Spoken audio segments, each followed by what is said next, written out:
Hello दोस्तों, praise the Lord, जय मसीह की। कैसे हैं आप? आशा है आप भले चंगे हैं, तंदुरुस्त हैं और परमेश्वर की आशीषों का आनंद ले रहे हैं। और एक बार फिर से मैं आपकी सेवा में हाजिर हूं एक नए वीडियो के साथ। और इस वीडियो में हम देखने वाले हैं और चर्चा करने वाले हैं जो हाल ही में अर्थक्वेक आया है टर्की में, उसके बारे में। लेकिन इसके पहले कि हम आगे बढ़ें, मैं आपको याद दिलाना चाहूँगा कि आप कृपया इस चैनल को सब्सक्राइब करना और बेल आइकन क्लिक करना ना भूलें, ताकि जब भी मैं कोई नया वीडियो अपलोड करूं उसका नोटिफिकेशन आपको मिल जाए। क्योंकि हम इस चैनल में परमेश्वर के अनोखे प्रेम के बारे में बातचीत करते हैं और बाइबल की भविष्यवाणियों के बारे में भी बात करते हैं कि बाइबल हमें क्या बताती है कि इन दिनों में क्या हो रहा है और बहुत जल्दी क्या होने वाला है। सो जरूर से इस चैनल को सब्सक्राइब करें और बेल आइकन भी क्लिक कर दें। और यदि आपको वीडियो पसंद आता है, वचन पसंद आता है, तो लाइक करना ना भूलें और अपने दोस्तों और मित्रों और पड़ोसियों और फैमिली के साथ जरूर शेयर करें। तो आइए आज के वीडियो को शुरू करते हैं। दोस्तों, मेरा नाम राजेश है और मैं भोपाल से हूँ। और जैसे मैंने आपको बताया कि आज हम चर्चा करने जा रहे हैं टर्की में जो भूकंप आया उसके बारे में। अब आप जानते हैं कि अचानक से क्या हुआ। पिछले हफ्ते स्थानीय समय जो टर्की में था उसमें सुबह 4:17 पर, जी हाँ, सुबह सुबह 4:17 पर अचानक से धरती डोली और 7.8 मैग्नीट्यूड का अर्थक्वेक अचानक आ गया। अब आप जानते हैं कि 4:17 जो सुबह होती है उस समय अधिकांश लोग अपने बिस्तरों पे सो रहे होते हैं। न केवल सो रहे होते हैं लेकिन गहरी नींद में होते हैं। और तुर्की की ये जगह वो जगह है जहां इस समय भयंकर ठंड पड़ रही है, बर्फ गिरती रहती है, पानी बरसता रहता है और सुबह सुबह तो अंधेरा ही रहता है। 4 बजे, 4:30 बजे, 5 बजे तक तो अंधेरा ही रहता है। तो घर के बाहर चारों तरफ घोर अंधकार था और ऐसे में अचानक भूकंप आ गया और बड़े बड़े घर हिल गए और धराशायी हो गए।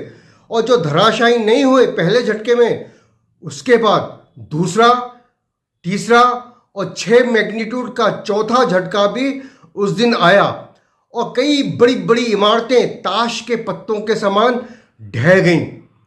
अजीजों, बहुत ही खौफनाक स्थिति थी। ऐसा लगता था कि भूकंप ने तय कर लिया है कि जब लोग घरों में होंगे, बिस्तरों पे होंगे, तभी आकर ये विध्वंस करना है ताकि अधिक से अधिक लोग बच न सकें।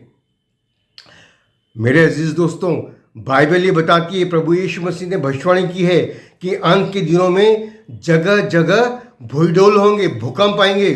तो ये एक तरह से हम कह सकते हैं कि ये एक छोटा सा इशारा है कि प्रभु यीशु मसीह का आना नज़दीक है। और प्रभु यीशु मसीह ये चिन्ह हमें दे रहा है और बता रहा है कि हम सजग हो जाएं, चौकस हो जाएं, क्योंकि वो द्वार पर खड़ा है। लेकिन आप कहेंगे कि ये भूकंप से तो लाखों हजारों लोग मर गए, ये परमेश्वर की तरफ से कैसा इशारा हो सकता है? अजीज दोस्तों, ये परमेश्वर की इच्छा नहीं है कि कोई भी इस तरह से नष्ट हो। परमेश्वर तो सबसे प्रेम करता है, वो आपसे और मुझसे प्रेम करता है और वो चाहता है कि हम बचाए जाएं।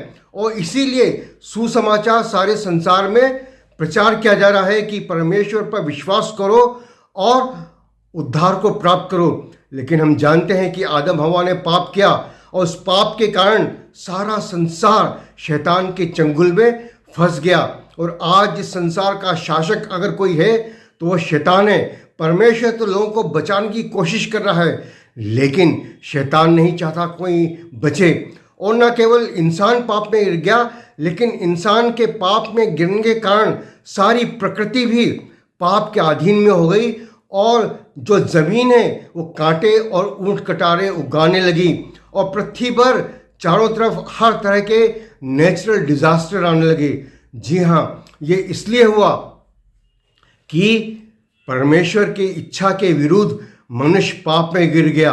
परमेश्वर ने तो एक अच्छी सुंदर पृथ्वी बनाई थी जिसमें कोई समस्या नहीं थी, लेकिन पाप में गिर जाने के कारण ये पृथ्वी जो है आज रो रही है, तड़फ रही है और प्रभु यीशु मसीह के दोबारा आने का बाट जो रही है। और जब तक प्रभु यीशु मसीह नहीं आएगा तब तक ये पृथ्वी में ऐसे ही प्राकृतिक प्रकोप आते रहेंगे और लोग मरते रहेंगे। लेकिन प्रभु ने मुझे और आपको मौका दिया है, सुसमाचार सुनाया है। क्या आप जानते हैं कि तुर्की के जिस स्थान में ये भूकंप आया है, ये वही जगह है जहाँ की पौलुस जैसा महान मिशनरी पैदा हुआ था, पौलुस प्रेरित, और उसने सुसमाचार प्रचार किया था। और तुर्की ही वो जगह है जहाँ पर प्रकाशित वाक्य की 7 कलीसियाएं पाई जाती थीं। और अजीज़ों, तुर्की ही वो जगह है जहाँ आज भी वो अंताकिया शहर विद्यमान है, जहाँ सबसे पहले चेले मसीही कहलाए थे। तो परमेश्वर ने लोगों को मौका दिया है, परमेश्वर ने लोगों को सुसमाचार सुनाया है, परमेश्वर ने लोगों को पश्चाताप करने का मौका दिया है। और जिन लोगों ने परमेश्वर पर विश्वास किया वो बचाए गए।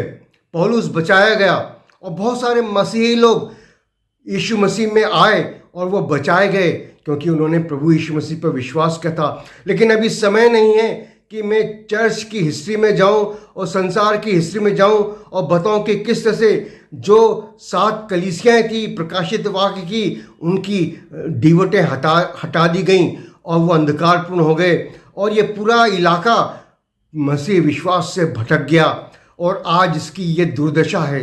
जी हाँ दोस्तों, जब हम प्रभु यीशु मसीह से भटक जाते हैं, उसके विश्वास में बने रहने से हम दूर चले जाते हैं यीशु मसीह की, और हम पीठ कर लेते हैं और कहते हैं कि यीशु मसीह क्रूस पर नहीं मरा, कोई और मरा, और हम यीशु मसीह का तिरस्कार करते हैं, तो हमारे ऊपर शैतान के सारे फंदे आ जाते हैं। लेकिन मुझे और आपको डरने की जरूरत नहीं। वचन में लिखा है, मैं आपके सामने एक आयत पढ़ूंगा, भजन संहिता उसका 27वां अध्याय उसकी पहली आयत में लिखा है, यहोवा परमेश्वर मेरी ज्योति और मेरा उद्धार है, मैं किससे डरूं? यहोवा मेरे जीवन का दृढ़ गढ़ ठहरा है, मैं किसका भय खाऊं? हाँ दोस्तों, यीशु मसीह ही हमारा उद्धार है, वही हमारी ज्योति है, वही हमारा दृढ़ गढ़ है। ये भूकंप तो तुर्की में आया, सीरिया में आया, लेकिन आप ये ना सोचते कि आप जहाँ रहते हैं वहाँ आप सुरक्षित हैं। आज संसार का कोई भी कोना सुरक्षित नहीं है। हर तरह के प्राकृतिक प्रकोप, नेचुरल डिजास्टर हर जगह आ रहे हैं और कोई भी जगह सुरक्षित नहीं है। केवल एक ही जगह जहां आपको सुरक्षा मिल सकती है वो है प्रभु यीशु मसीह। वही मेरे और आपके जीवन का दृढ़ गढ़ हो सकता है। लेकिन क्या आपने प्रभु यीशु मसीह पर विश्वास किया है? क्या आपने विश्वास किया है कि प्रभु यीशु मसीह आपके लिए आए, आपके लिए दुख सहा, आपके लिए क्रूस की मृत्यु सही, आपके लिए मारे गए, गाड़े गए और तीसरे दिन जी उठे? क्या आप विश्वास करते हैं कि प्रभु यीशु मसीह से अपने पापों की क्षमा मांगने पर आपका हृदय बर्फ के समान सफ़ेद उज्जवल हो जाएगा, आपके सारे पाप धो दिए जाएंगे और आप एक नया जीवन, एक नया हृदय प्राप्त करेंगे और परमेश्वर की पवित्र आत्मा आकर आपके हृदय में, आपके जीवन में निवास करेगी और आप बचाए जाएंगे, आप उद्धार प्राप्त कर लेंगे, आप मुक्ति प्राप्त कर लेंगे, आप नजात प्राप्त कर लेंगे। जी हाँ, स्वर्ग के नीचे पृथ्वी पर और कोई दूसरा नाम नहीं दिया गया जिससे हम उद्धार प्राप्त कर सकते हैं। केवल एक ही नाम है और वो नाम है प्रभु यीशु मसीह। तो मैं आपको बताना चाहूँगा कि आज ही अपना जीवन प्रभु यीशु मसीह के हाथ में सौंप दें और एक मुक्ति और उद्धार को प्राप्त कर लें। मैंने भी अपना जीवन प्रभु यीशु मसीह के हाथ में सौंप दिया था कई साल पहले और आज मेरे पास मुक्ति है, उद्धार है, आनंद है, खुशियाँ हैं।